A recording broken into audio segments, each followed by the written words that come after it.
It's chillin' for the beat with your boy DJ Lex, man. And this is another special one. This was for the city. Lake Charles, stand the fuck up, man. We got the legendary BUNDY G of Xmob in this bitch. And my nigga RICHO, man. Welcome to the show, fellas. Goddamn deal, Lexi. What's going down? I'm chilling, man. Chilling, man. We got a whole lot of shit, a whole lot of bullshit to talk about, man. We're going to take it back. We're going to talk about these dumbass children out here cutting the fuck up in these streets. All this shit, man. But how y'all been, though? Man, my Shit terrible. Yeah. Good, baby, can't complain. We still, you can't complain. Fucking right. So, I like to always start at the beginning, man. Bud, how you got to this music shit, bro? Give me the story. How I got to it?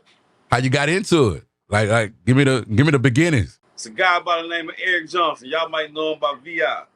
Yes, sir. Hey man, me and VI got together in '93. At '93. Okay. VI was in the army, the National Guard with Ed, PJ, and Pat. Ed brought the nigga home from National Guard one day. Yeah. The nigga VI was at the crib. I went over there. That nigga just said, man, hey man, help me sell these tapes. They had a box of tapes. Yeah. I brought the nigga in to all my little spots. Shit, I'm helping him sell his tapes. That nigga just said, shit, man, you want to do something together? Fuck it. And that's how the Xmob started, just like that. As crazy as it sounds. I was like, fuck it, we can try it. Hey man, and me and Vince got together and started making music. So wait, one simple conversation, nigga, help me sell some tape. Hey bro, that's the day I met him is the day we started the Xmob. Damn. Who came up with the name? All right, bitch came from Baton Rouge. He was in the crew called Extra Large. Okay. So he was like, fuck it. I was doing that Extra Large shit in Baton Rouge. Fuck it, we could be the Xmob. So, okay. Like that. The shit was crazy. Yeah. So, you know, we started going y'all way after our first rip. Our first that Hella Things tape, we recorded that in Baton Rouge with you'll never guess who produced that whole album. Our whole first tape. Who? Shantae. Oh man, Shantae a legend. Shantae been outside, nigga. Niggas really don't know. Matter of fact, I watched that the documentary, The Diamond in the Dirt, and I'm like, yo, Shantae been out here, man. That shit crazy. We fucking with Shantae in '93. Matter of fact, we recorded that at Kuiper House in Baton Rouge. You remember. Shout out to Kuiper. Kuiper. We did the whole first tape at Kuiper House with Shantae. Damn, bro. Came back, dropped that, and then after that, you know, we got to the Ghetto Mail. That's when we met Pimp C, Man and Fresh. Changed everything. Did that. Yeah. It was cool. I mean, me and VI been at it since a lot of people probably in this generation think VI was a solo artist. Right. Or, you know, these youngsters don't know the Xmob. They'll know VI. But, you know, the old heads like us and probably a little bit right behind us, they know Xmob. Yeah. Yeah, man. Oh, no, nigga. Look, that second album was like, bro, a fucking relic. You know what I'm saying? To Lake Charles, bro. Like, really is. You really can't, bro. That's so a part of our history, man. That was an important album. And then y'all got locked up after that? We got locked up.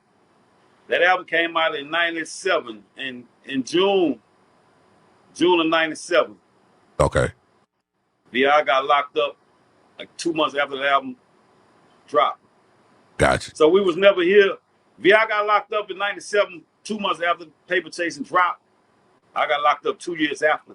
So VI, we never had a chance to celebrate the Paper Chasing album. Right. We know what it did. Yeah. It still do to this day, but we never had a chance to celebrate. We was on the run. Vince is gone, and I'm pretty much on the run. And what's crazy, '97 is when I get on the radio. I'm like that's my first year doing anything DJ Lex wise. You know what I'm saying? I'm 13 or 14 years old working for Miss B. And that motherfucker was up in there, man. And look, bro, me and my cousin, bro, we jammed that motherfucker from front to back. This is the tape days, nigga. Like, this is back in them days. We was going hard on that album, man. I'm waiting on Richo to come back. Give me the process. Like, how did y'all come up with the concepts and the ideas for the songs? And, you know, let me pick your brain on, like, just on the writing part. Like, how did y'all put everything together?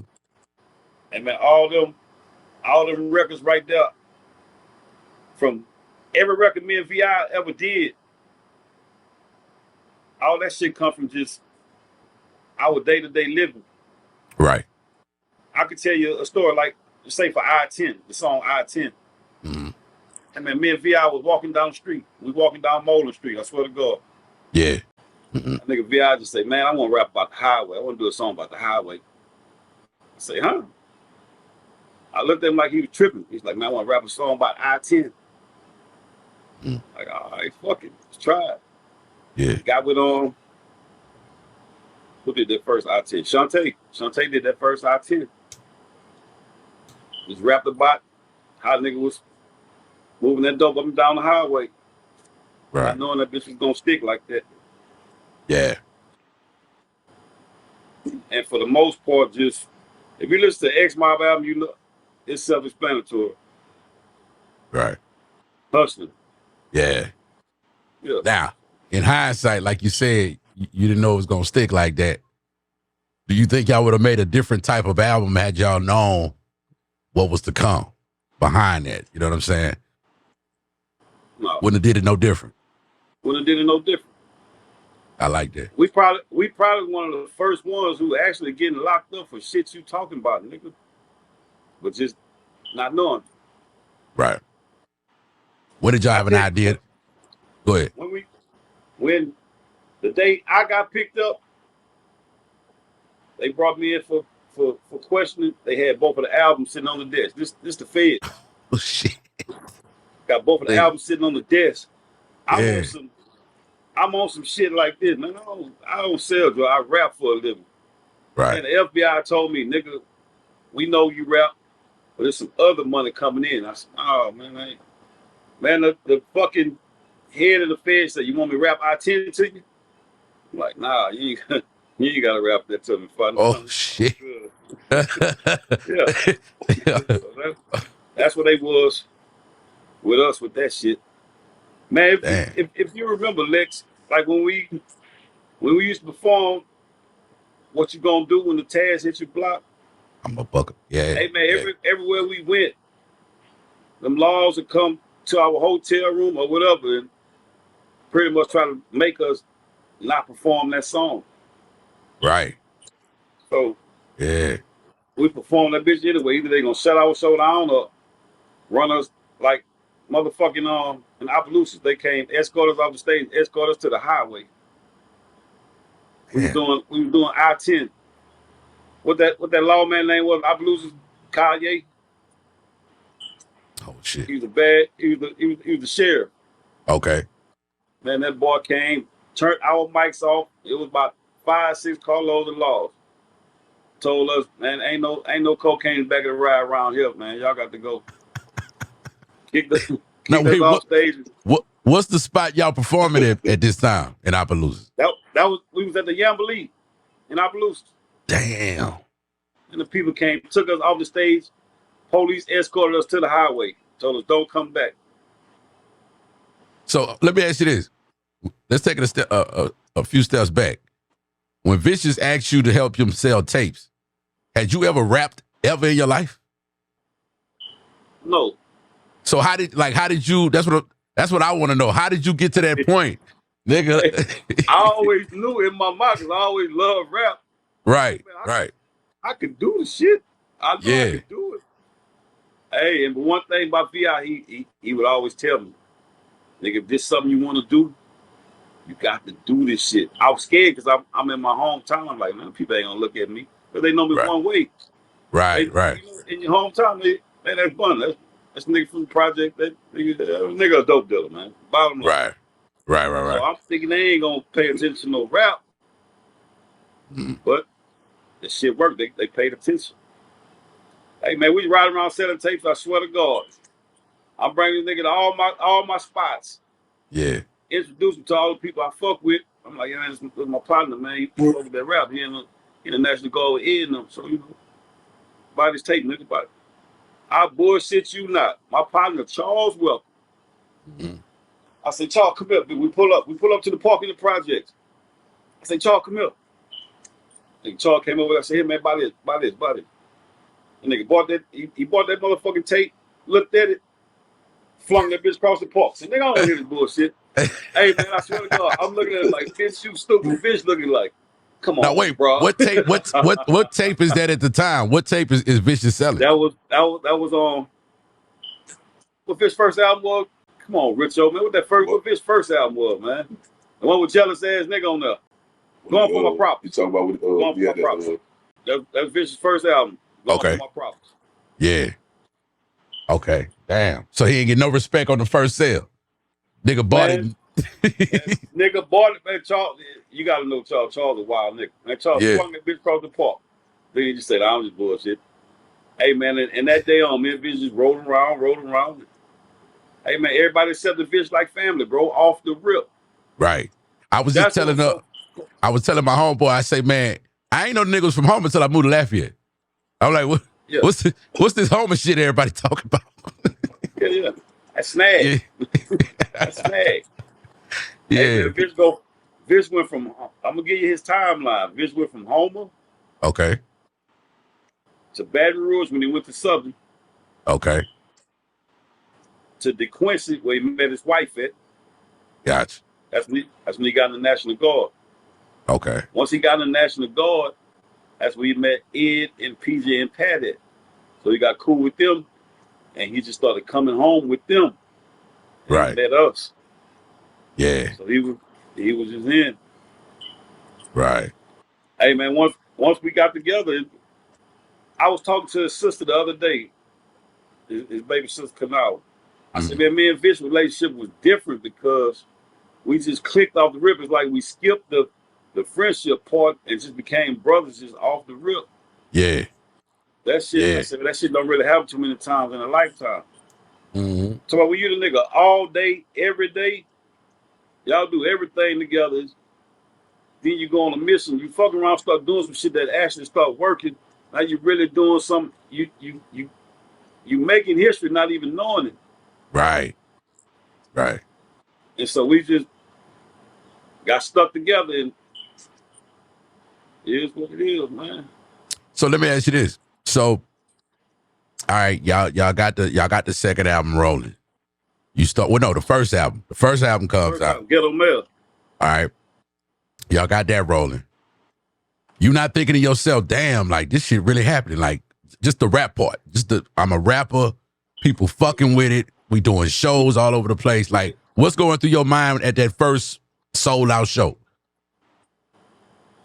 This shit can't be real. I was happy in the that first sold out show. I'm gonna tell you, I'm scared because it was at home. Yeah. I'm scared. We sitting in the car. Lex, this bitch. You remember the Comfort Zone, Lex? I ain't that old, nigga. I'm 13 or 14 in 97, nigga. The Comfort Zone was to me one of the biggest clubs in the Lake Charles. Where was it located? On Highway 90. It probably what's the name of it now? What it was, Richard? It's still what they call it. I'm saying Lex probably. Lex, I know you'd have been in there. It's called Wonder's Place. What is called? No, not Dunbar. It's called Wanda's Place now. Wanda's Place. Yeah, I ain't never been in there. Yeah. Hold on, that's right by McDonald's or something? That's on 90. When you going toward further down. Oh, okay.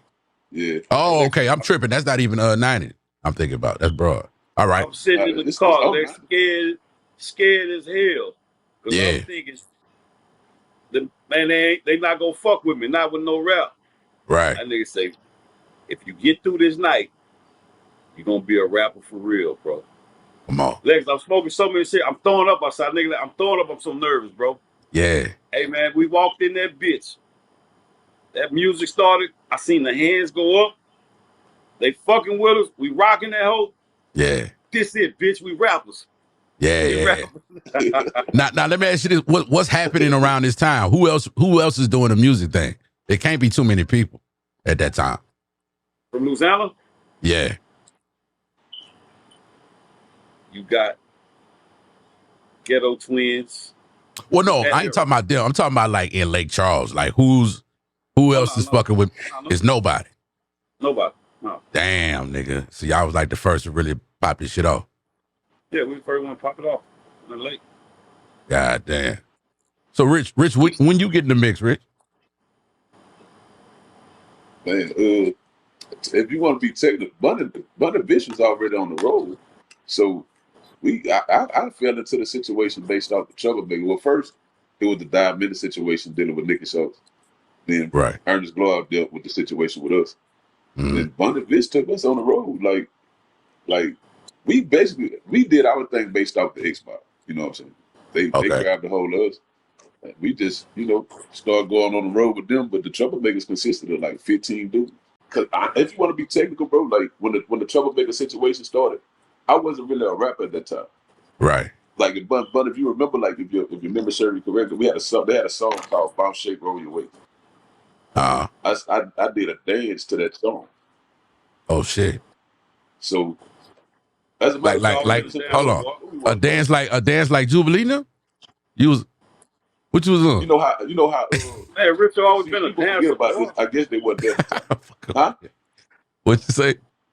He said you always been a dancer. Yeah. But we boom, we go to Austin.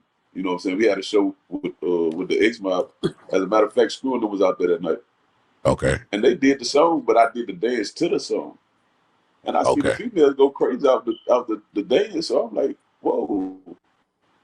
So then they were like, when we came back, they were like, man, we gonna put you on the song.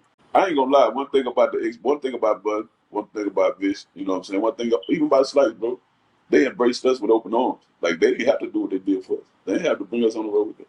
Yeah, like, I just feel like a bunch of people, I feel like a bunch of people don't give them the respect that they deserve. You know what I'm saying? But, really? People gonna be people. Who you think don't give them the credit they deserve? Because I feel like Xmob is like held right up there with UGK if you from Lake Charles or a fan. You know what I'm saying? We gonna talk about the state as a whole. Do they get the love that they supposed to get? No. You know what I'm saying? Because at the end of the day, it's like, you're going to hear about the New Orleans rappers, you're going to hear about the Baton Rouge rappers, you're going to even hear about the Shreveport rappers.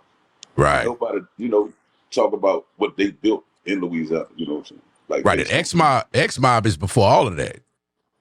Xmob is before the Shreveport movement even start, you know what I'm saying? And then Baton Rouge, they kind of in the mix at that time.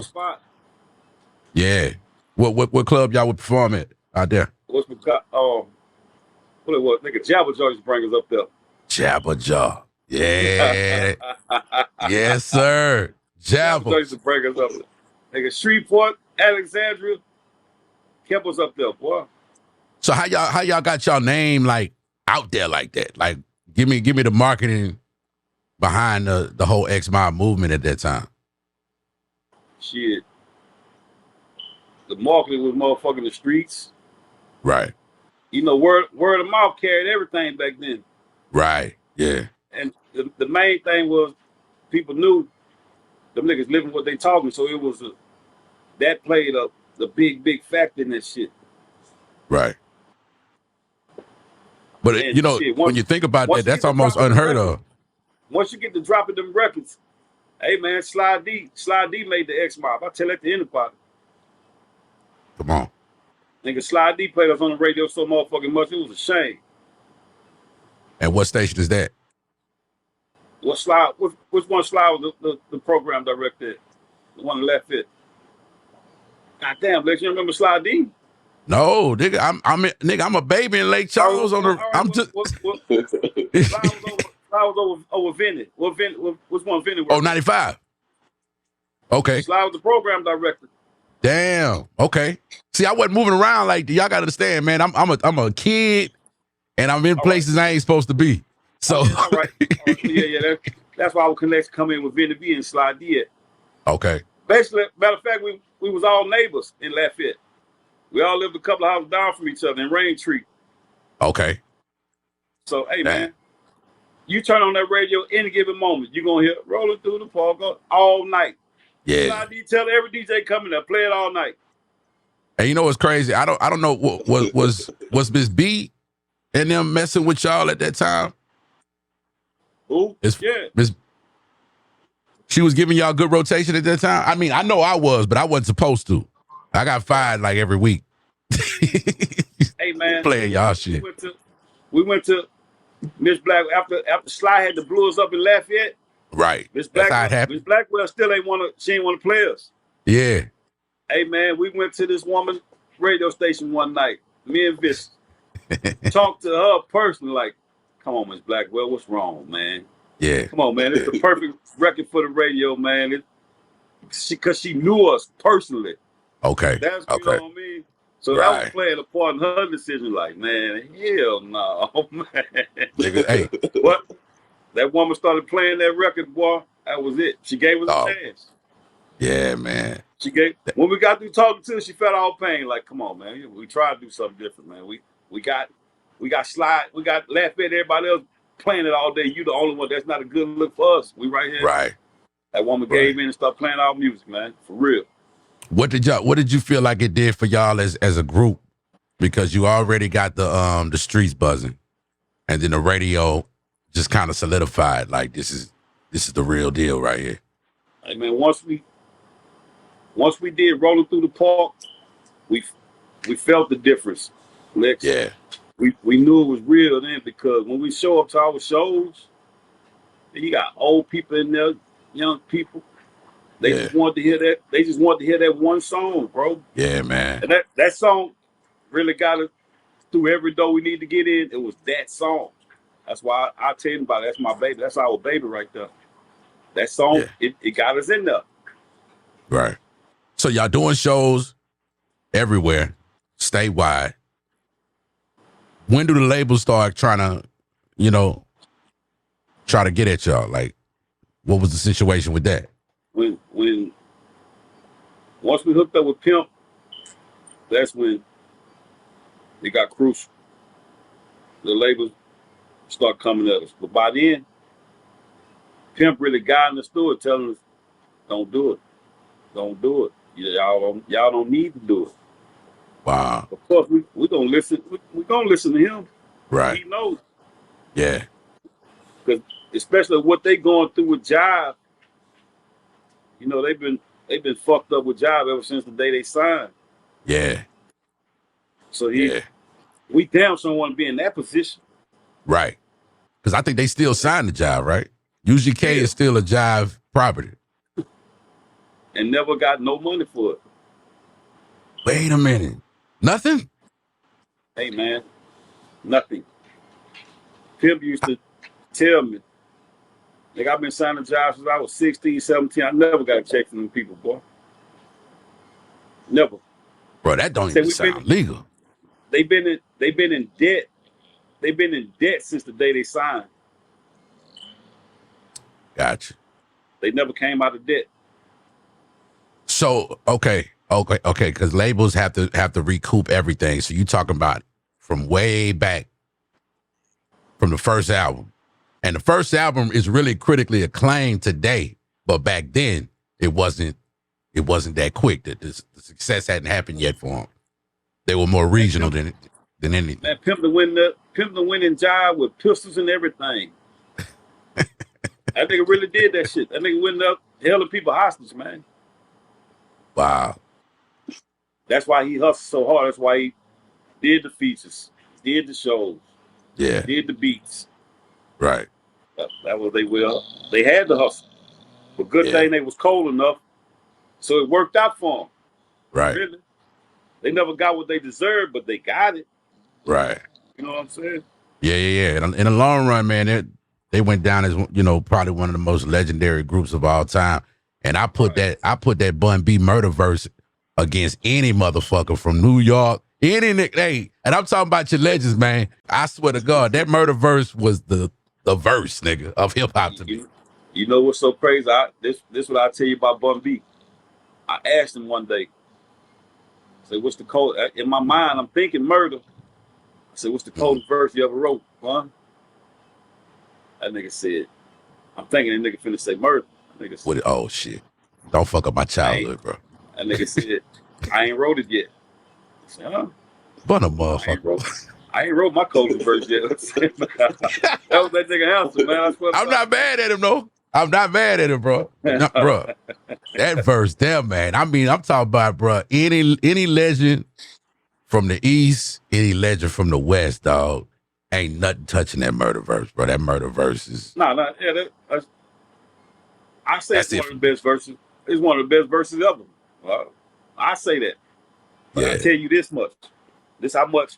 If you was to walk in the studio right now, and everybody in that bitch, B.I., Bun, every Pimp walk in, Pimp gonna tell you.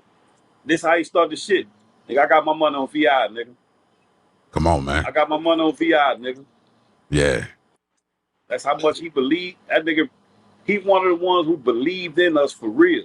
Think about it, Lex. Pimp C came and got 4 niggas out of Louisiana.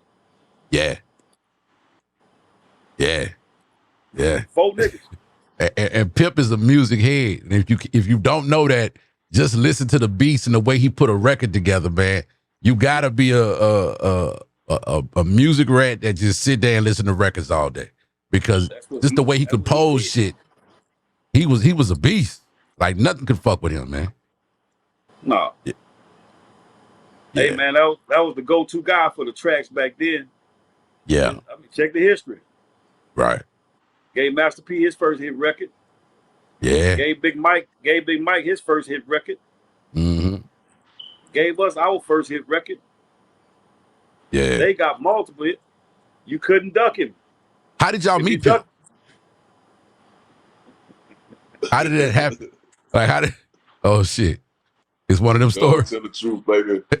Oh shit. Tell the truth, baby. I'm asking all the right ones tonight, man. Don't tell the truth. How y'all met Pimp C, man?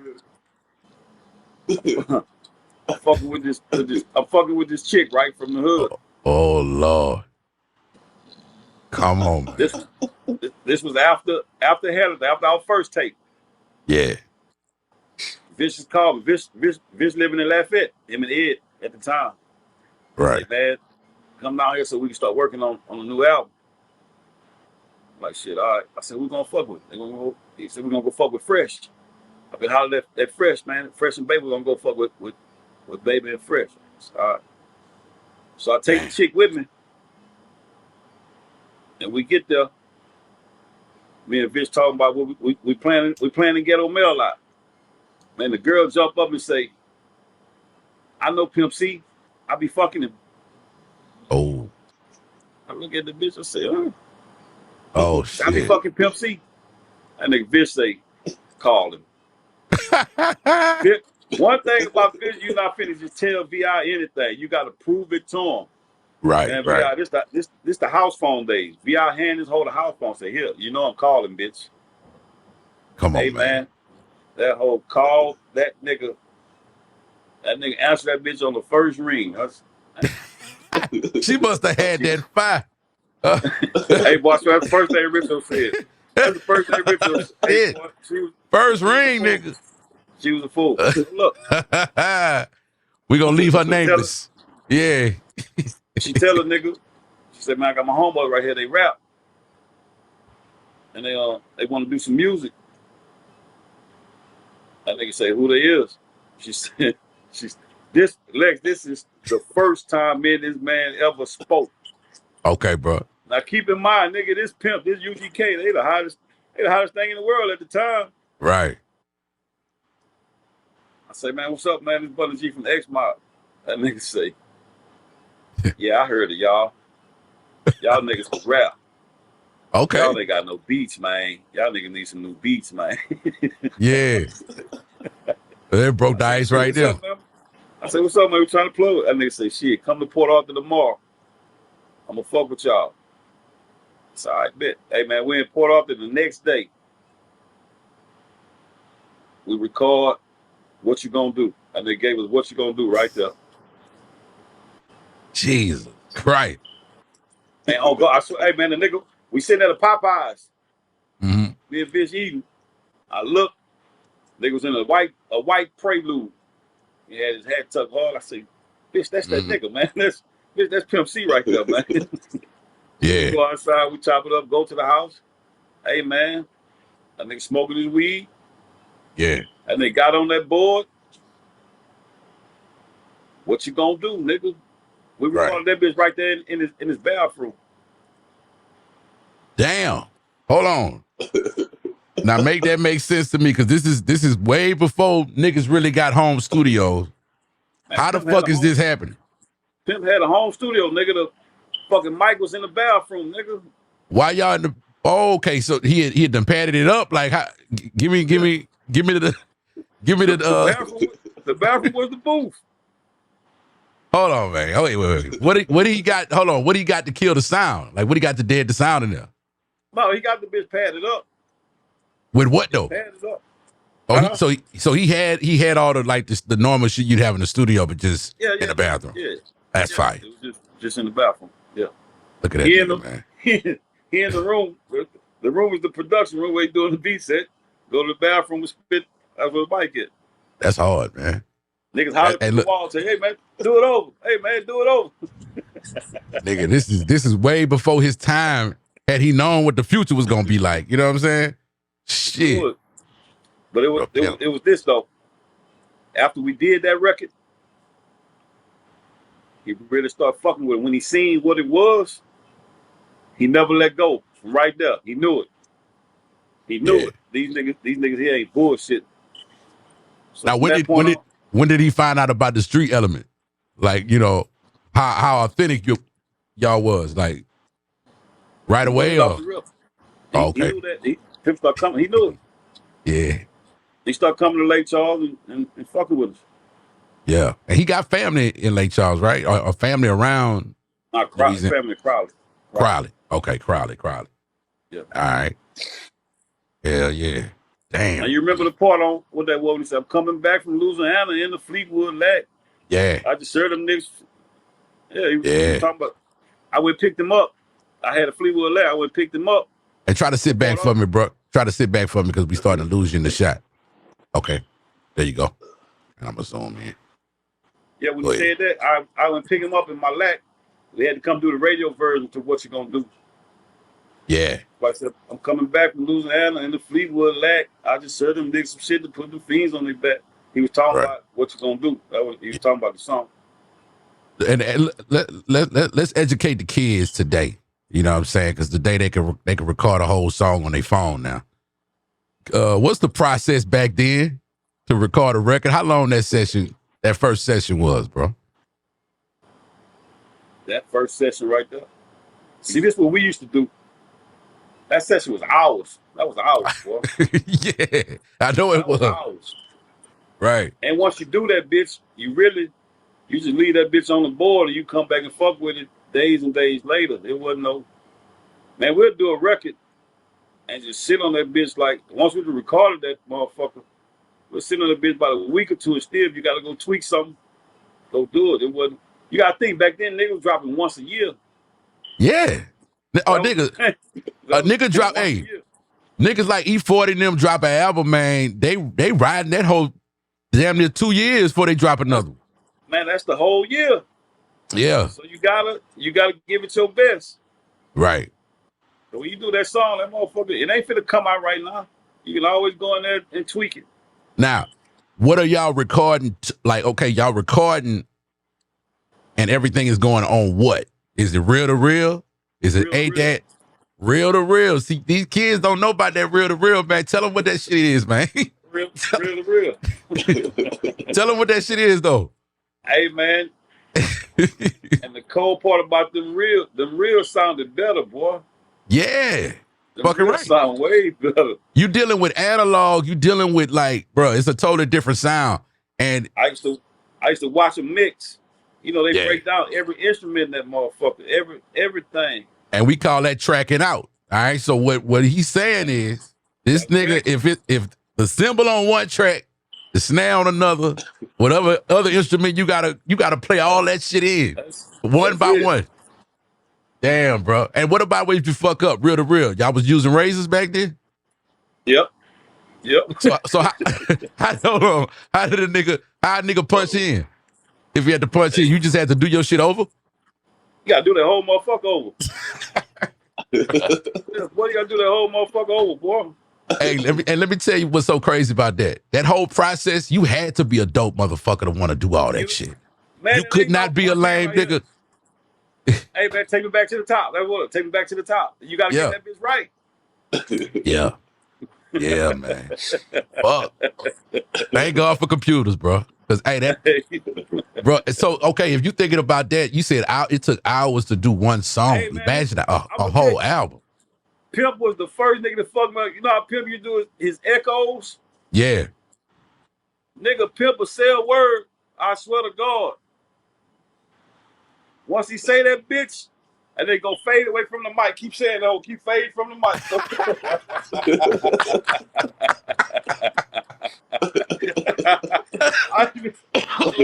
Like, hey, this nigga here. Boy, you fucking me up right now.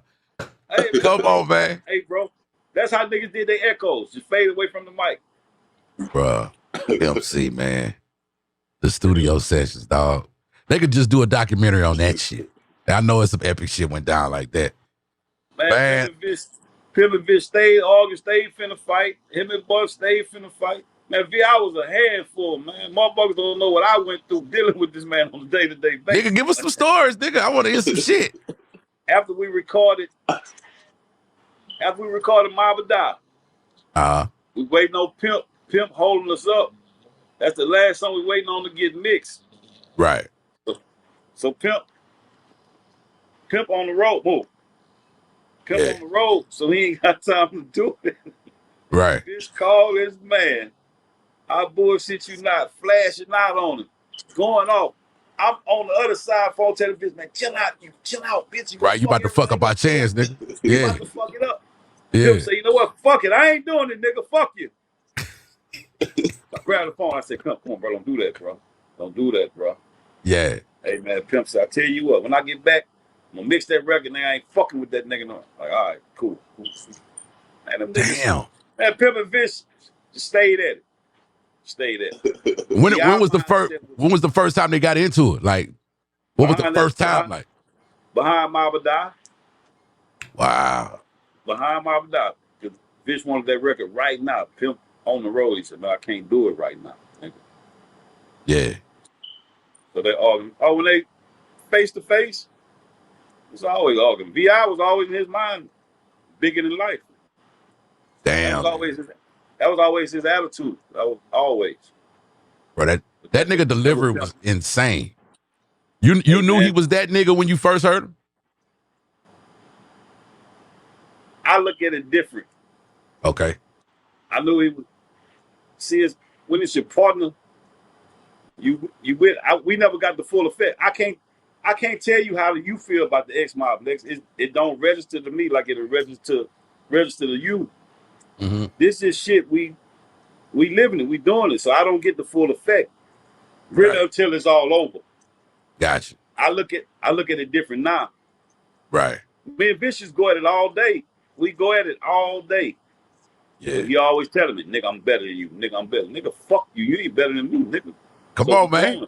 Not knowing he really, really making me better. I know the nigga. I know he cold, but nigga, you ain't better than me, nigga. I'm a battle with you every record. Your first rhyme. What was your first rhyme? Like, what was your first time writing some shit and performing that motherfucker for him? Like, how did he react to it? My first. Because you not rapping when he first meets you, but you had to. On the first, we just started writing records together. Okay. I never tried to I wasn't just check this out. We got them beats and start doing it. It was the I-10, the first I-10. Yeah, fix that camera. That was something easy for me. We weren't doing nothing, talking about dope. Look, digging that fed hole for yourself, huh?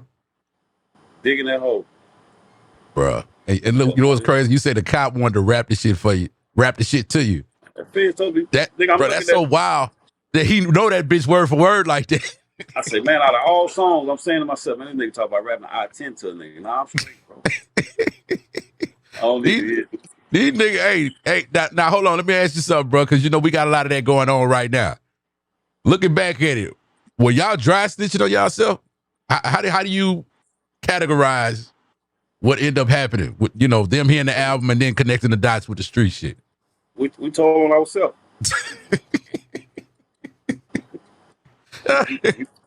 we told on ourselves. So y'all started this shit. Oh, man. Not knowing that it can really go down like this. Right. And what year this is? This is 97, 98? That was 97. Lord have mercy. Y'all kicked all this shit off, man. What you think about this generation today? Wow. Wow.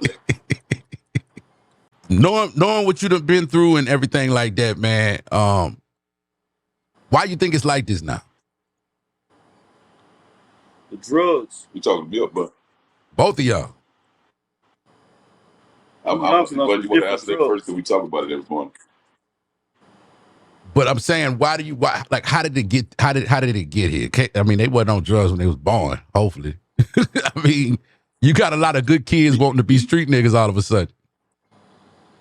That ain't what's up. Like, that's crazy. Like, me, this my take on it. It's so many dudes trying to prove to dudes that they tough and they will do it. Right. But you also got to take into consideration, like, you know, they glorify going to jail. Me and Bun talk about this all the time. I ain't never seen no dudes in a rush to go to jail in my life. Right. But then you got, like, people always talk about music don't play a factor in certain things. Music do play a factor in a lot of stuff when you listen to it. Well, they told it to the wrong generation. Base your life on it. They told that to us. We wasn't dumb enough to do, you know what I'm saying, nigga? We can listen to an Xmob album and never think about doing the shit they saying in the record. We just fans of the music. I feel like what done happened to hip hop today, like, niggas don't want to be fans no more. They want to be the rapper. They want to be the street dude. They want to, you know what I'm saying? They want to go do something. That ain't gonna work. Go ahead, man. They want to go do something, then go rap about it. Right. Backwards. Yeah. You got to understand this generation here not hustlers. They don't want the fame of being a hustler. They want the fame of being a killer. Right. They want the fame of being the nigga who got the bodies. Yeah. They don't worry about our generation was get to the money. Right. Generation, they don't care for it. They don't care. They're gonna rob you and kill you. And I don't want you to expose nobody, but give me the state of mind of a shooter back in the day versus a shooter today. Like, shooter back in the day was gotta try to be quiet with it. Be on the nigga, that's top secret. Right. Not no more, nigga. They gotta advertise what they did. Right. They gotta man, you knew back then the niggas to respect because you know they bought their business. They will do that to you. Right. You knew it. It was just a code. You knew certain niggas, that nigga gonna do that to you, boy. And these what did it take? What did it take back then for that man to feel like he had to do that to somebody? It took a lot back in the day, right? Right. Today it's social media. Niggas wasn't trying to do that. Everybody wanna be that nigga. Yeah. And that's the only way to get that crown. In their mind, nigga, you gotta stand on business. You gotta be about that life. Other than that, they ain't gonna respect it. This my thing, Rich. All right. You a hitter in the streets, you a stepper. You got all the body. But when your ass go to jail, you can't bring that gun with you, my nigga. You ain't fought a day in your life. This they don't even think that. They gotta understand. A lot of them don't understand this side of it. Like when we was growing up, man, like on some real shit, fighting was cool. Right. Like if you say you wanted to fight me, I say I wanted to fight you. All right, let's see who's gonna win. Right. So it took a lot for a dude to actually pull out a gun back then. Nowadays, man, them dudes don't want to fight nobody. And if they lose, they don't shoot you. Right. Punch one of them little dudes, see what happened to you, boy. This how I feel about it. They're gonna shoot you based off of what social media posts. They can't take no L because everybody gonna post them on social media, but they rather take the L from the judge instead of the L in the streets just having a black eye bust mouth. So I don't get it. I rather have a black eye. I'll tell you this much about the social media part. Social media really fucked a lot of shit up because if you think about it, it's harder to take an L today. Like you got your ass whooped, right? Well, 9 times out of 10, that fight is being recorded and uploaded. Yeah, we didn't have to deal. We didn't have to deal with that shit growing up. You know what I'm saying? No. Whoever was there could tell a story, but it wasn't like worldwide news. The whole neighborhood knew what went on. Sometimes it took years for niggas to find out, man, so-and-so whooped that nigga ass in such and such park. You know what I'm saying? You ain't got no vision. That play a big part. Yeah. So to take an L on the internet, I'm not gonna say I feel them, but we don't know what that's like. We don't know what it's like to be so embarrassed to the point where you want to kill somebody. Because the internet is everything to these children. Dude, all right. They might say, oh, 1 million people see this. Man, I don't even know 1 million people. Why I'm concerned about what 1 million people got to say about me? But you wiser though. I don't even know y'all. You wiser because of age and your the things you've been through in life. They 13, 14, 15, bro. They life over. 1 million people have seen this shit. That's come on, man. All right. After you do all that, you go to jail. Right.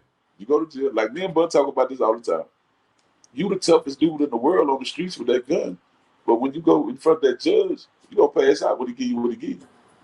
And they not handing out bullshit no more. What was that time back in the day, boy? Like, what was they really handing niggas back in the day? Because I was telling somebody, I say, man, I used to hear stories about dudes like catching murder cases. This is like in like the 50s, the 60s, and shit like that. They wasn't doing a lot of time behind shit like that. Like, shit, my brother got a body. My brother been gone for 33 years. Really? Motherfuckers don't even know I got an older brother. Wait a minute. So hold on. My brother been gone since 90.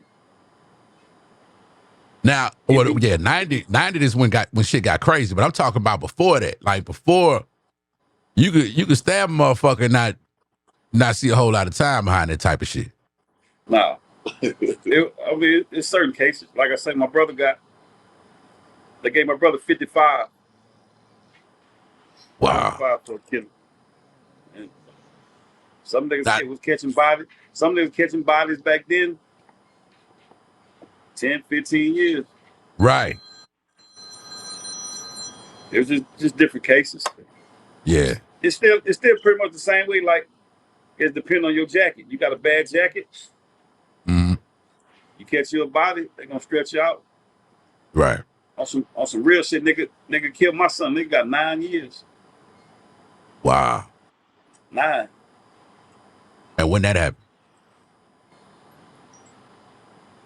You asked, hold up, fuck all that. You asked a fight question to a fighter. Hey man, RICHO. Hey man, RICHO, a known fighter. Oh no doubt. No doubt. But I tell you this. RICHO, one of the only niggas in this city, on every neighborhood. Every neighborhood. Yeah. And get in the trenches with them niggas, eh? Back then, that shit was unheard of. Niggas was set tripping around this bitch for real. Nigga, RICHO was everywhere. I never experienced none of that. So tell me about that. Like, what time we talking? Nigga, this early 90s. Like, early 90s. When dude, like, streets.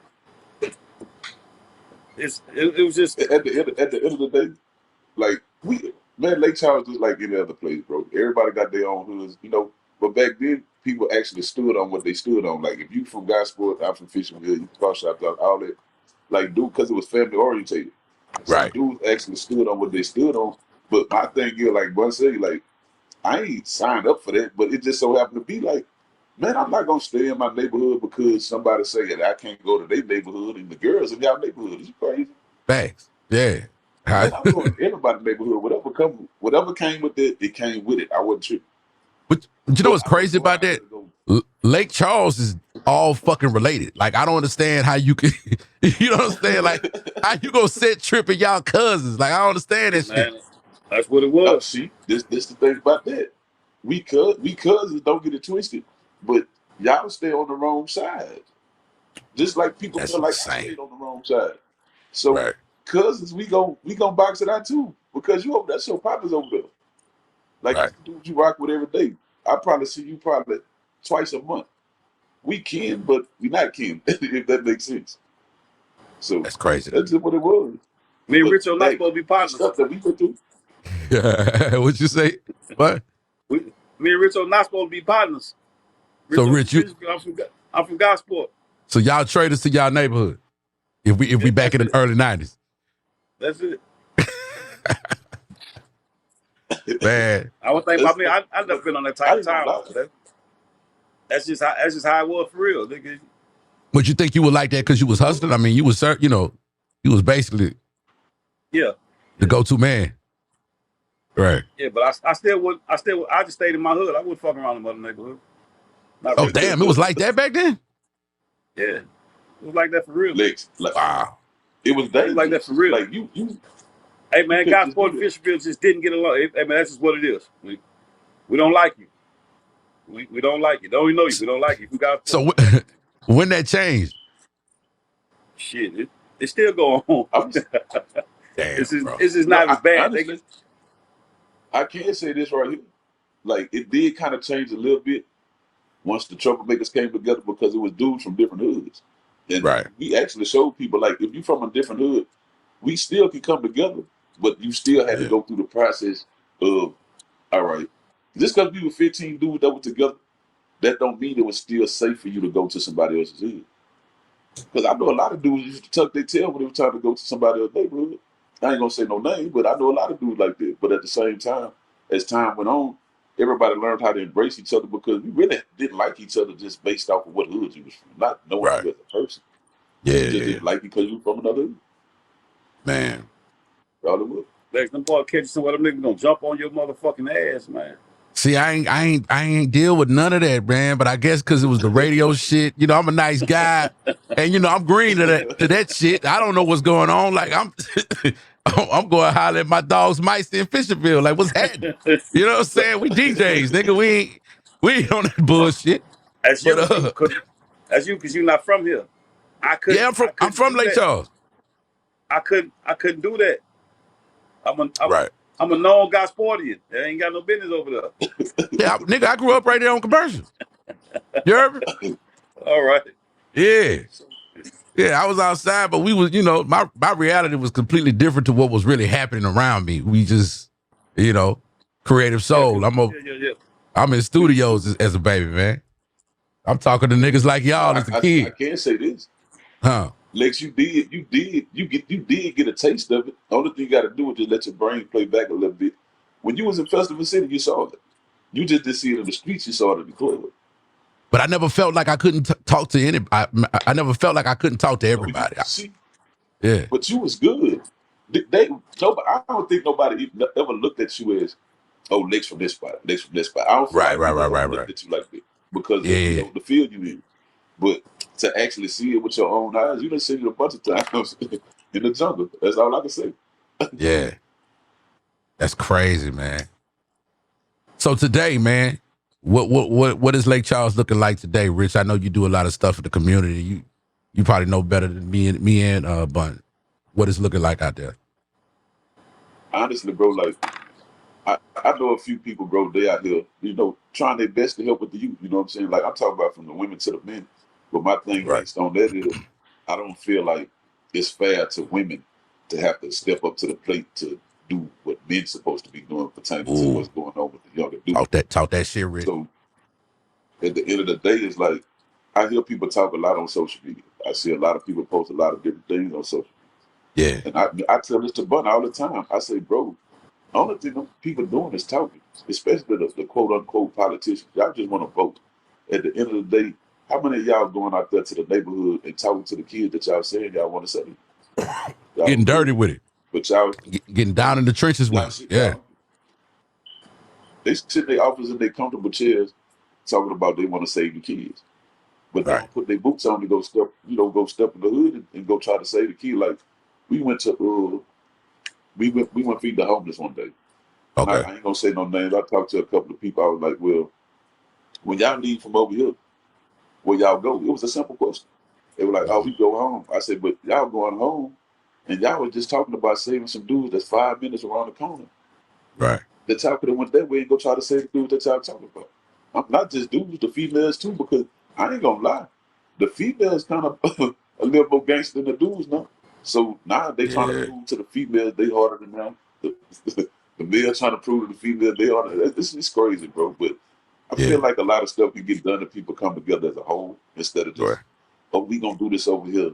We gonna do this over there. If everybody come together as a whole, I think they can fix everything that's going on out here. You know, one thing I used to think about all the time, bro. And that's with any hood, any story you hear about where there's violence and young people. The parents don't know their kids bad as fuck. They don't know that their kids out there raising hell in the neighborhood. Like, why that shit ain't never checked before they leave the door? See, this is They scared of their kids. They know it's their kids. They know. But you got to think about this side of it too. They scared of their kids. How that happen? How does that happen? Stop beating their motherfucking ass. All right. No. When and Bun got a valid point, but you got to look at it like this too. When the system got involved, saying, all right, the laws come to your house, your child called the police on you. They say you can't put your hands on your kids. I remember that. You got some police officers coming to your house who don't even have kids trying to tell you how to chastise your kids. We didn't have all that going on. No. My mama whooped you with a washing machine hose in middle school. So nigga, everybody mama would have whooped your ass back in the day, man. It was really like that, bro. You couldn't cut up. Yeah. And check it. That really made a difference. Facts. You got the parents. These kids is fearless. They ain't got no repercussions at home. What you say, Rich? I said, nah, you got the parents going out there fighting with the kids, not going out there to figure out if they was wrong or right. They just automatically go out there. That's my child. You ain't gonna be fucking me. You know what I'm saying? So it's a communication thing, really. Right. But where's that energy when their child is fucking up? Like, where's that energy when they hearing, oh, somebody's house got robbed and they know that's their child? Like, where's that? I want to protect my child shit. Where's that at that time? No, this is the energy they gonna be right here. Oh, I know that wasn't my child. And they gonna tell you that wasn't my child. Come on, man. They know it was them. But they still got to stand that ground saying that wasn't my child until it's time to go in front of the people and you see what the judge finna do. Now all of a sudden you're crying in the courtroom talking about, Lord, if I'd have just talked to my child. No, you was too scared to talk to him. Right. You was too scared to talk to her because they go in the house, bitch, hope they ready to fight you too. So at the end of the day, you don't even have no damn protection in your own house. Right. And like the wild shit is getting younger and younger, right? So I remember, like, you know, some niggas really didn't start fucking up in life until after high school. You know what I'm saying? They dibbling, dabbling in drugs, whatever they doing. You know what I'm saying? They running with the wrong crowd, whatever. But look, Kevin, you know what I'm saying? He a rapper. I'm sure niggas be wanting to get at him just because he a popular nigga. How did you instill it in him on how to move out here? Think about little Kevin. The Kevin, that nigga from the hood who didn't want to participate in hood shit. He grew up seeing everything. Mm-hmm. In his mind, that's not me. I'm not gonna do that. Right. I always taught him that. Nigga, you ain't got to do this. You're not gonna do this. Kevin been in sports his whole life. Right. Sports from the time I came home. When I went to prison, Kevin was 3 months old. I come home, he was 6. He was 6 when I come home. Yeah. So he played T-ball. He in the sports already. So Kevin's whole life was a nigga in the hood, a nigga with, nigga, you around Bundy, you around Vincent, you around everything. Right.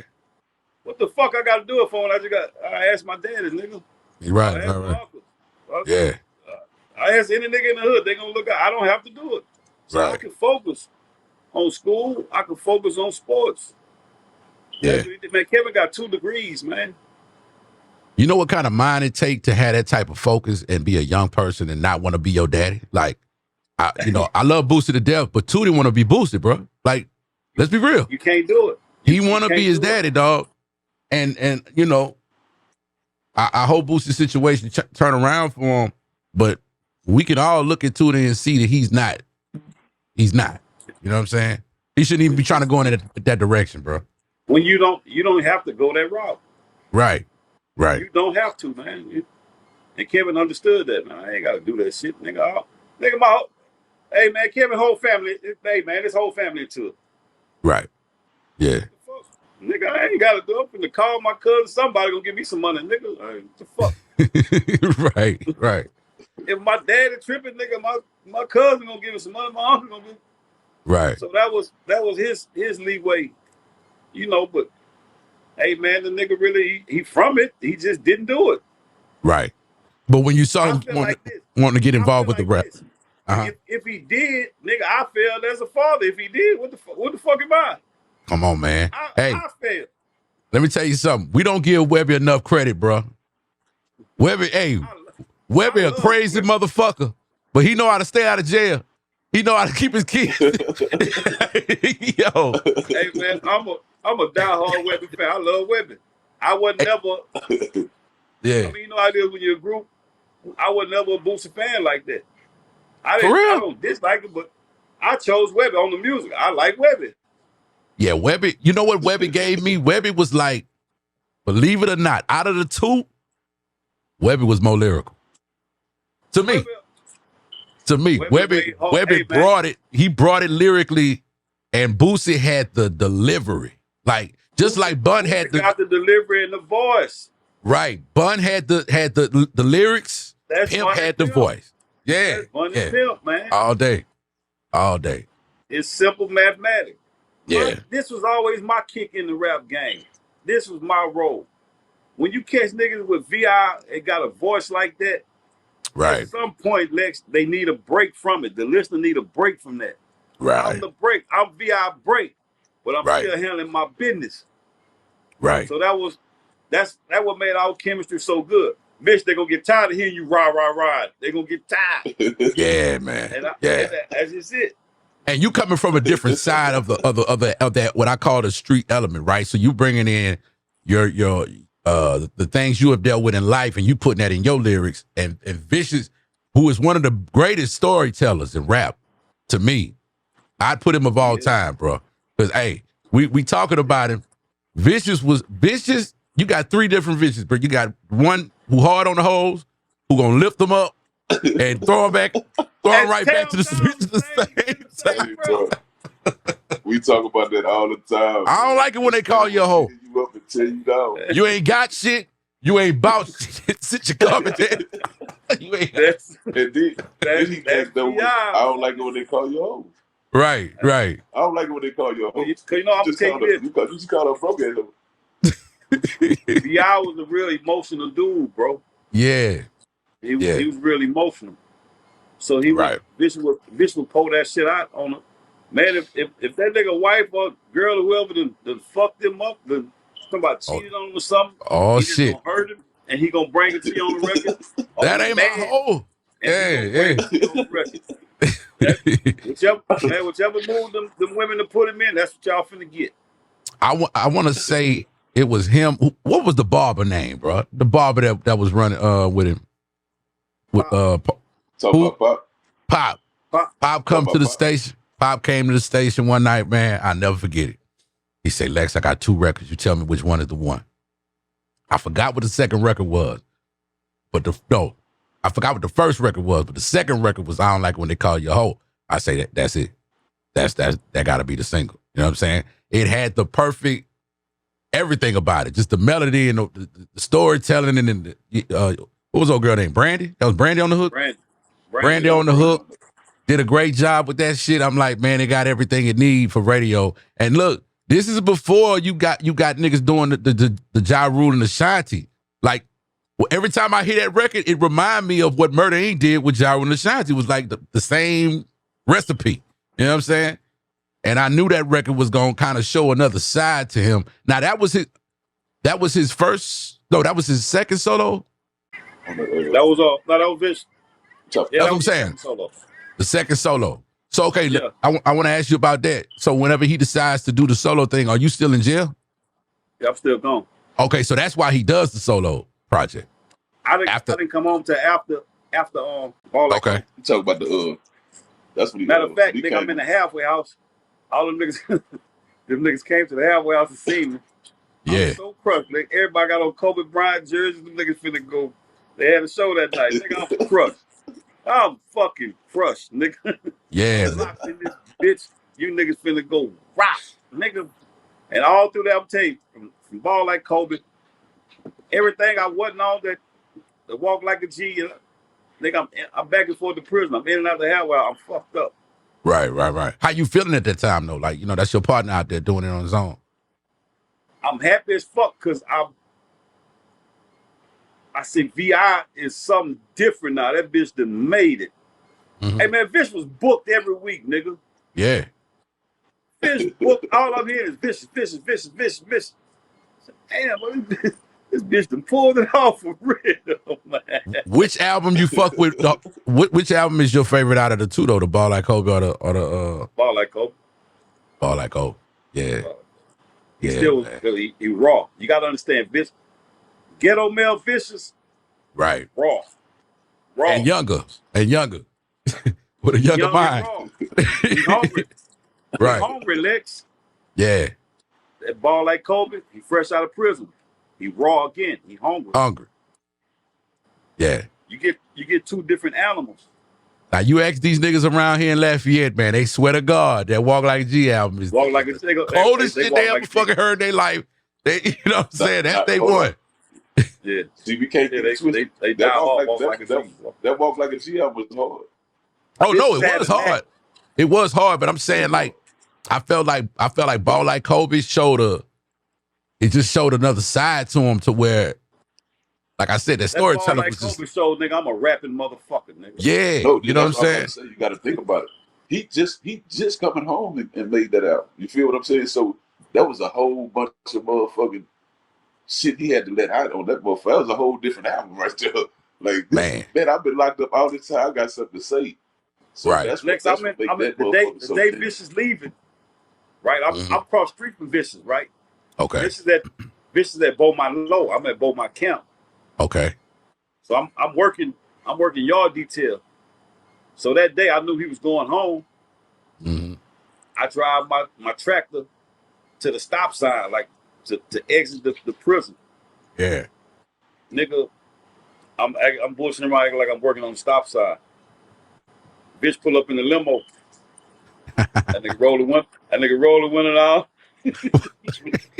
Relax. It's the honest to God truth. He say, bitch, I'm finna go hold it down. Bitch, I'm going home, bitch. Yeah. Tears in my eyes. Like, I'm happy my nigga gone, but I'm like, yeah, man. What's next for the Xmob, bro? I'm like, I ain't gonna do your shit, bitch. Hey, right. Man, and they came home home on a mission. I'm finna put him on blast, Lex. I'm finna put him on blast. I got to. Okay, let's go. Bun has an Xmob album, bro, that he never put out. Why not? I got to get him. Why you holding on to that? I got to get him. What? He said you holding on to an Xmob album you ain't never put out. I look at Xmob like this. Nigga, Pimp ain't here, Vision ain't here. What? Right. You don't feel like you should do it like in the name of their legacy and you know what I'm saying? One last ride for the culture. Their legacy stamped already. No, it's stamped, but I'm saying a project nobody has ever heard. Don't talk about it all. Come on, man. I had to get him, Lex. I had to. Hold on, bro. How many tracks we talk about? We talk about a full-fledged album, or we talk about like 6-7 songs? Some songs VI leaked. Some songs. Vicious was a song stealer. Now, there's one thing he would do your ass. Yeah. Boy, don't send Vicious no beats, hey, boy, you send Vicious a beat, boy. That bitch gone on that album, boy. Okay. He took a few records that was Xmob records and put them on all his mixtapes. Yeah. I remember. So it's a couple tucked away. Do you feel like Vicious' timing was off for his success? This was Vicious' problem. Vicious always needed guidance. Mm-hmm. As smart as Vicious is, I'm talking about smart as he is, coldest rapper in the world, whatever. He still needed that guidance. Right. Vicious was all VI by itself, a ticking time bomb. Right. I mean, with us, you got 5 niggas gonna tell him, bitch, you tripping. Don't do that. Yeah. Once he got away from us and moved to Lafayette on his own, there was no guidance for him. And everybody around him was Pretty much Gave him every man. anything he needed. Yeah. Yeah. Like Yeah. I'm gonna tell him off the dump, bitch. You stupid, bitch. You crazy. Yeah. And that play a big difference. It's Lex, you can always always look at this. Always look at this. It's a difference. You can go listen. Listen to Xmob music. Listen to Vicious music. mm-hmm. It's a difference, Lex. Yeah. You're right. And we talked that's about that, Lex. Yeah. You talked about that. Remember I told you I couldn't separate Vish from the Xmob. There's no way possible to me. Right. Yeah. His solo career was his solo career, but the Xmob, I can't separate the two. I don't know how to do that. I gotta keep it fucked with that. Vish got away with some records we'd have never did. Like what? Give me a record. That ain't my hoe.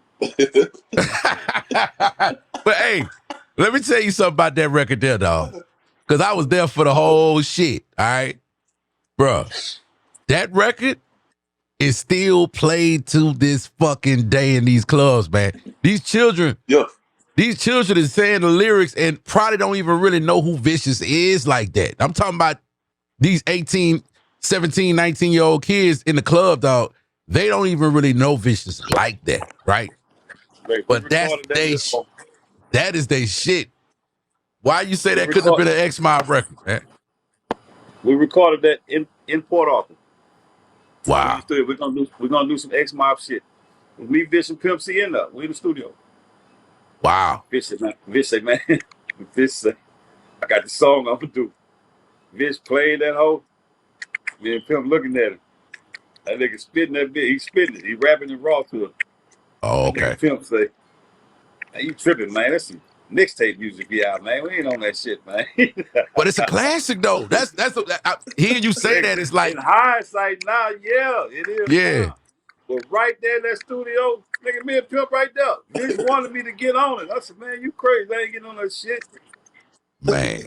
Oh, God. Pimp, so he didn't have the beat. He just had the words. He just had the beat. Oh, he just had the beat. He just had the beat. He okay. It till he finna lay it. So he spit it to before he lay it. Pimp say, man, that's some mixtape music. Nigga, we ain't on that shit. I said, yeah, man, fuck you, man. I ain't getting on. He like, bitch, write it first. Man, I'm not getting on that shit. I helped him with the hook. Yeah. I just helped him with the hook. So hold on. That hoe in, that's crazy. Hey, man, okay. Because the hook is like the whole. Yeah, the hook is like one of my favorite parts, just the way he said it. So what did he have for the hook, if you can remember? He had that ain't my hoe. We just be fucking. All I told him, I say, bitch. After you say we just be fucking. I told him, say that part right there. Like, do it like P, bitch. Say that part right there like P, bitch.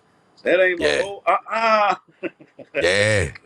Damn, bro. You got all the stories, man. We could do 3 hours of this shit.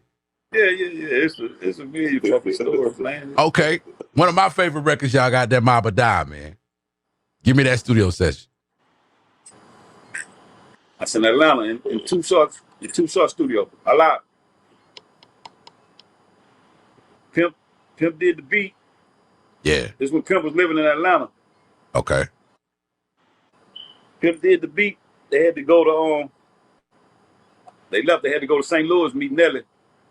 So he left us at the house for 2 days. Pimp said, man, when I get back, y'all be through with this record, man. Like, shit, all right. So we stay at Pimp house for them 2 days. We write Mob or Die. Them niggas get back. Pimp say, shit, let me hear what y'all got. Nigga turned the beat on. And nigga Vicious said, everybody in their mama asking Vicious for dope. Once he said that line, that was it. Pimp say, stop. And the boy right there. He looked at boy. He said, Bun, they did it. Bun, they did it, man. The niggas got a hit, man. They did it, Bun. I told you them niggas could do it. Man, this nigga was so excited. This nigga was so excited, bro. Like, yeah. Like it's children that did something great. So boom. We go record that bitch at Too Short Studio. Wow. Too Short hit a beat. Too Short telling them, and sell me that beat. Let me get that beat. Sell me that beat. Yeah. Pimp say, hell no, nigga, it's for the Xmob, nigga. You can't get this shit, nigga. Right. So Short looked at us like, all right. Short left. Matter of fact, I'll tell you what. When Short left the studio, Short went to New York. He had to fly to New York to Jive, pick up his first $1 million check. That was his first time getting paid. Short had been in the game like 12 years before he man, Too Short been rapping since the 1950s, man. Hey, nigga. That's an old West Coast nigga, boy. Yeah. Short got that first $1 million check in motherfucking, what it was, 96. Yeah. So we recorded that. We recorded Marble Die. Came home with that bitch. It was over, bro. Boy, it was over. That record there, bro. I feel like that's the best singing Pimp ever did on a song to me. That's the beat. You know what I'm saying? All right, that shit was that groovy. Beat right there and Break 'Em Off was done at the same session. Probably a month apart. No, it's wow. In the same. That's why if you listen to it. That bitch got same instrument, same. That was Pimp. He caught Pimp right there at that time. You ain't lying, bro. That organ, that motherfucking organ. Damn. That was done. That was done at the same time, man. Man, Pimp. Yeah, see, Pimp was different with the beats, bro. Just that organ, just adding that organ to the beats was like the organ is trademark. And the guitars. My God, some of the most soulful shit you ever heard. Who was the guitar nigga he used to fuck with all the time? He was in a big group, right? Man, Pimp gonna get George Clinton. That's how he stayed in debt. Pimp gonna get niggas like that. Damn. He gonna get them and spend a whole budget on. Pimp will spend a whole budget on the album. Yeah. He gonna actually spend it on the live musicians and all that. Right. Yeah, that's but it all added to that signature sound that he had, man. That's why I say Pimp C, you know, you got producers like Timbaland who had their own sound, Swiss Beats, Dr. Dre. Well, I ain't gonna say Dr. Dre had his own sound, but DJ Quick. You know Quick was another bad motherfucker. But Pimp sound, man, it was a groove and a feel that made you really feel it, like almost like gospel music. You know what I'm saying? You gonna feel it, boy. You know, Pimp had soul. I always say when Pimp died, the rap game lost its soul. Pimp was one of the very few niggas. Hey man, Pimp, Bumpy had the easiest job in the world. Right. All Bumpy got to do is come spit a verse and get out the studio. He ain't gonna do nothing else. Yeah. Pimp writing that whole. Pimp gonna mix that bitch. He doing the beat. He everything. He got the musician. Pimp play everything. Mm-hmm. That nigga was a musical genius, bro. For real. Right. He had that knack. Yeah. Mm-hmm. Everybody don't have that knack, Lex. Pimp had the knack. Yeah. And he'll tell you, Pimp will tell you in a minute. It was this thing with me. He'll tell you, nigga, I can't rap and you can't rap. Nigga, we got style, buddy. That's it. Let Bumpy and bitch do all that hard ass rapping. Yeah. We ain't gotta do that. I would always say, man, we ain't gotta do that shit. Man, listen to Pimp, man. Pimp is an ABC rapper. He just got so much swag with it. Pimp ain't saying nothing spectacular. Bro. We love his voice. Big Pimpin'. Big Pimpin' is not a record without those 8 fucking bars, dog. The coldest 8 bars you ever gonna hear in your life. Bruh, Pimp knocked it out of the park with that shit. And I wonder if he felt like he knew what he was doing. I wonder if he really knew, like, bruh, the way the beat broke down, like, bruh, the whole shit. He on that. That's the most memorable part of the song. He on that bitch with Jay-Z and Bun. And Pimp won that battle. Yes. On a Timbaland beat, it don't make sense. It ain't supposed to happen. And then he on the beach with the fucking fur mink on. With one of the baddest women on the planet. Bro, that was the coldest shit. It ain't what you say, it's how you say it, man. That's all. That was his motto. And he brought his swag to it with the music video. Like, Jay was right. Why the fuck you got a fur mink on and it's hot as fuck out here in Miami? But it worked. You know who that woman was? Who was with him? That was Aaron Hall, little issue. Yeah. What's her name? Gloria Velez? And that man turned around and remixed Aaron Hall record. Boy, you a cold nigga, Pimp, man. Dang. So wait, was Pimp fucking with her?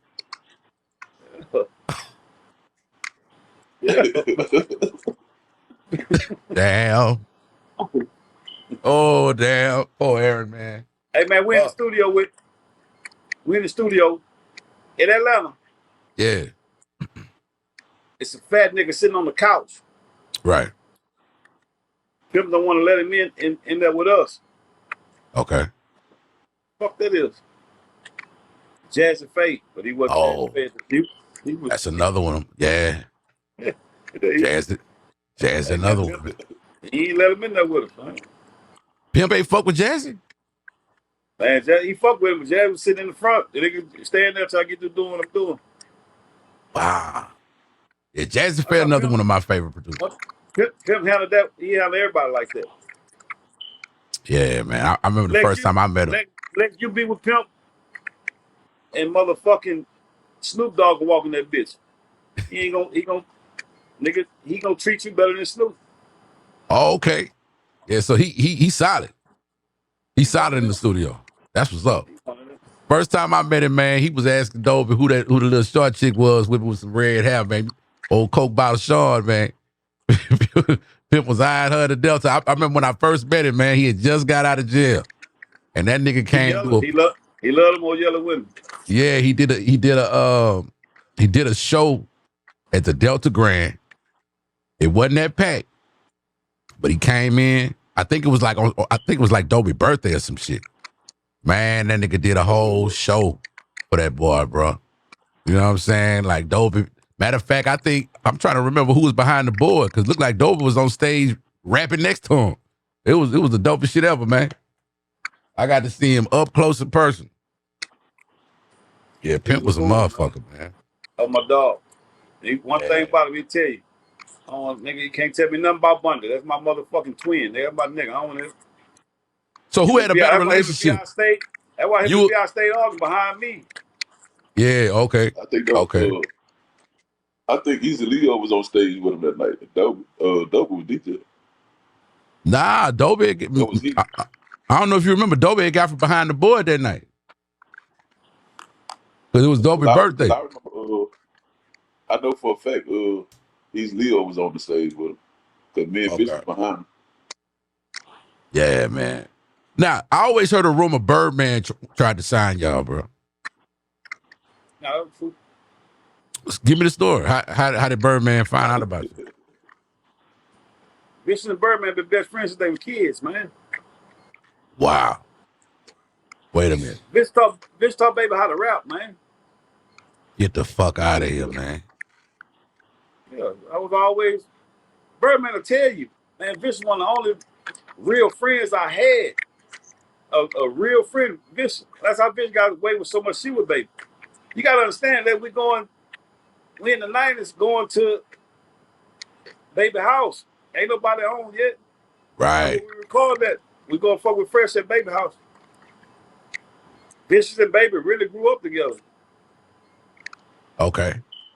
Damn. Fish from Homer, but he spent most of the time in New Orleans with Baby. I never knew that. Yeah, I never knew that. This was, yeah. Damn. So we going there. Hey, man, Birdman used to call me every single day. That's Baby. That ain't. But anyway, we all trying to get on. You got to understand, Lex, this before. They get on. All they had was Pimp Daddy had just died. Right. All they had was BG was still young. BG was finna come out. All they had was UNLV. Magnolia Shorty wasn't around? She wasn't yet. She had came out Monkey on the Stick. That Monkey on the Stick hadn't hit yet. Wow. Yeah, Juba was around, but Juba was on that Bounce for the Juvenile. Bounce for the Juvenile. Yeah. Right. Mm-hmm. The main thing was UNLV. That was the hard hitters. Oh man. Anyway, hey, when them niggas hit, Lord have mercy. You couldn't go nowhere. Damn. It was always us and UNLV. That's wild. Anyway, bro. We at the house. We go get our first record. We go get from Fresh was Rolling Through the Park. Wait, Fresh did that beat? Yeah. I always thought Pimp did it. Hold on, Fresh. Wow. Hold on. Manny Fresh did that beat? Fresh did half the album, Pimp did the other half. Well, I knew Fresh was on the album, but I'm saying I always thought that was a Pimp. It had a Pimp vibe to me. Rolling Through the Park? Yeah. Yeah. That's Fresh. And Fresh did that beat about 10 minutes, boy. Wow. Bro. Walk in the house, I told him I want to rap about, back then we go to the Civic Center every Sunday. I said, man, we go to the park. on Sunday, you know, just ride around. That nigga Fresh put that motherfucking SP12 on the kitchen table. Went to hitting that hole. And, God damn, that's it, nigga. Damn, bro. I'ma really fuck you up, like pulling that bitch. All the hot, but they wasn't the hot boys yet, but all them niggas in there with us. Mm-hmm. Matter of fact, we write I-10. Fresh did I-10 too. So we writing I-10, we spitting that hole. Little Derek, baby little nephew, the one who died. Yeah. That nigga jumped up and said, cause the hot boys was writing some shit too. That nigga jumped up and said, man, that's what the fuck we gotta rap about. We need to rap what these niggas rap. We need to rap about the street shit. You gotta understand, they still was on bounce. Right. Because that's the most prominent thing. They hero Pimp Daddy. Yeah. That's they big dog. That's all they, you know, that's what they seeing. Yeah. And then at that time, bounce is like, it's taking over. Yeah. Right. Yeah. Right. Hey man, BG. Look, matter of fact, you can pull it up. Look up BG and Vicious. Vicious on BG first album.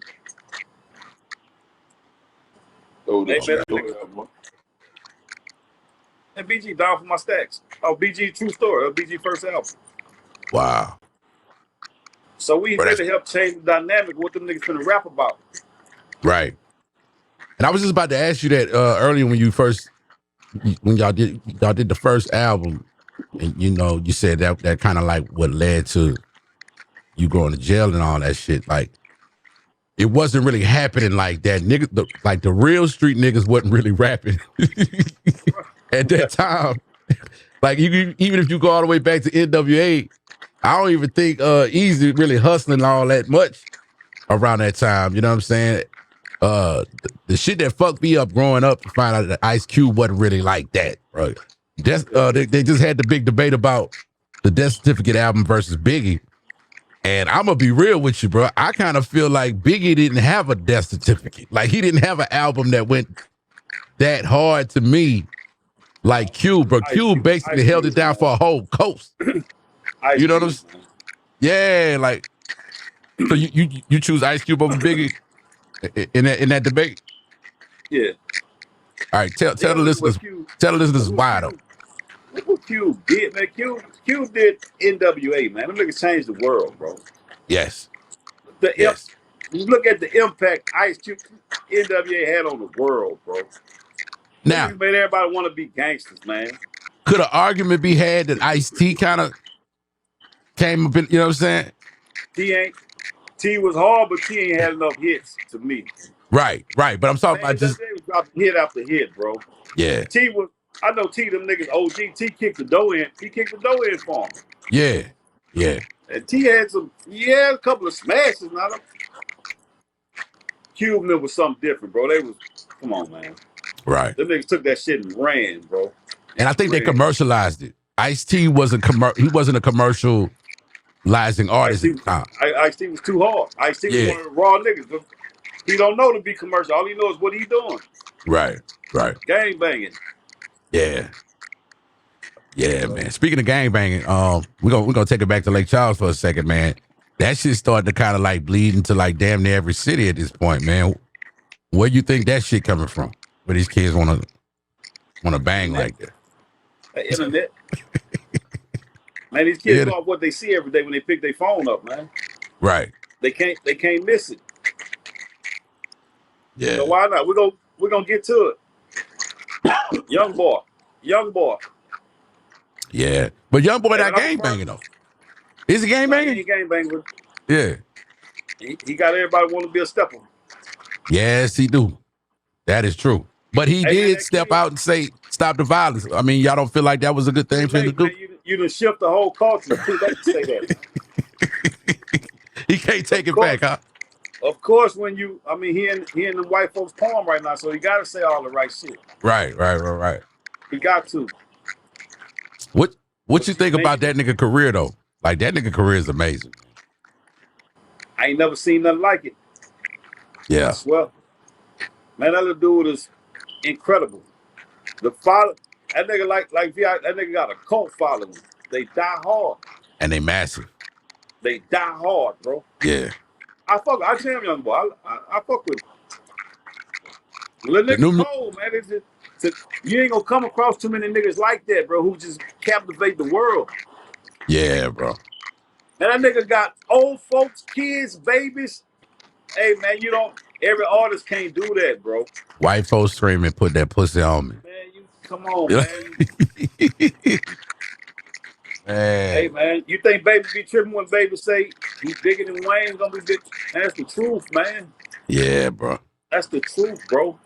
Wayne, yeah, go ahead. No, back to as soon as I mentioned Baby, this is what happened. Oh, yeah. Boom, the nigga called us. He called us one day. Me and bitch sitting in my mama's house. Mm-hmm. He said, man, I'm coming to New Orleans. Y'all come fuck with me in New Orleans. So we get to New Orleans. We on the bus. We tell the nigga what's going on with us and shit. So the nigga like, I'm gonna join the Xmob. I'm gonna join the Xmob for one album. Wow. And I'm not gonna sign y'all the Cash Money. I'm gonna do one album with y'all. And I'm gonna walk into the white folks' office, see what we get, see if we catch us a deal. We'll split it 3 ways. And after that, we're gonna do shows and walk-ins. We're gonna split everything 3 ways, and I'm gone. Y'all in the door. Yeah. That's love, though. That's love. Right. Nigga, we come back home like 2 days later. They send us some music. We send the song back and they get on the song. That's how we got that one song with me, him, and Vista. Okay. They get on the song. Like, shit, we finna do it. Lo and behold, I don't know what got into my dog, B.I. See, motherfuckers don't understand B.I. mind frame at this time. Mm-hmm. At this time, B.I. is at the height of his solo career. Right. So really, he want to do the Xmob, but he don't want to do it right now. Right. He don't want to slow down. Or in his mind, maybe he feel like it's gonna slow him down. It's gonna, nigga, VI bubbling right now. Yeah. Yeah. So he don't know how to separate from that moment. Right. Go back to being in the group. So he tell Baby, man, let me do a solo. Damn. First. Let me do a solo first. Once he told Baby that was it. It was a wrap. That was it. That's what happened. So that was another opportunity that could have turned into something major. But in Baby mind, Baby felt like evidently it's a problem somewhere between them two. And I don't want to get in that. Okay. I got you. So when it's really not no problem. Right. Because you see the bigger picture. Yeah. As if B.I. just wanted to do one more B.I. album. Right. Now is he still signed to the guys in Lafayette at that time? He's out of it. About B.I. B.I. is the only guy I know never honored no contract. Boy, fuck you and that paper. Damn. I never knew that. I thought everything ended on good terms with all that. Damn. It's a lot of shit I gotta clean up. It's a lot of shit I gotta clean up right now, to this day. B.I. was a shrewd businessman. So, hey. Why you think he was like that though? Why you think he felt like, he didn't have to honor that? But V.I. feel like nigga need him. Nigga need him. I don't need you. He feel like a nigga need him. So that's crazy, man. I never heard that before. Yeah. But that's what happened. And the same thing happened with Jay was trying to sign us to rap a lot. The same shit happened. Mm-hmm. Man. Bro, I swear I could talk to you niggas all night, man. We gonna wrap this episode up, man. We might have to do this on a regular basis to get all these stories in. Hey man, story time. Yeah. Story time with Xmob and RICHO. We're gonna do a Xmob series of this shit, bro. It's some wild shit. Manny Fresh did the fucking. Let's do it. Yeah, I'm still tripping about Manny Fresh doing that beat, man. It's crazy. Hey man, grab my dog Fresh, man. I fuck with Fresh, man. Fresh is, hey man. Let me tell you what Fresh did to the Louisiana sound. I feel like all what's happening right now, as far as like even the jig sound, just the sound of the instruments and all that. That's all Fresh, bro. Oh man, it's Fresh. That's Fresh, man. Fresh, Them 808s. Fresh know how to make you move. That's Fresh know how to make you move, bro. Yeah, bro. That's his gift. Fresh gonna make you get your ass up and dance, boy. Yeah, man. Richo, I gotta go back to you, man. Y'all got something going on with Jennifer, man. I want you to plug that real quick. We trying to help with the youth, you know what I'm saying? And for some strange reason, they trying to stop us from doing it. That's crazy. Man, that ain't crazy. That's Lake Charles. But I'll give you more information on the Monday though. Yeah. All right. Well, shit. That's what's up. We're gonna wrap it up tonight, man. But look, whenever y'all ready to do this again, let me know, man. I can talk to y'all all night. All good, baby. Already, man. Appreciate y'all doing it. Oh, we got you. I bet. All right.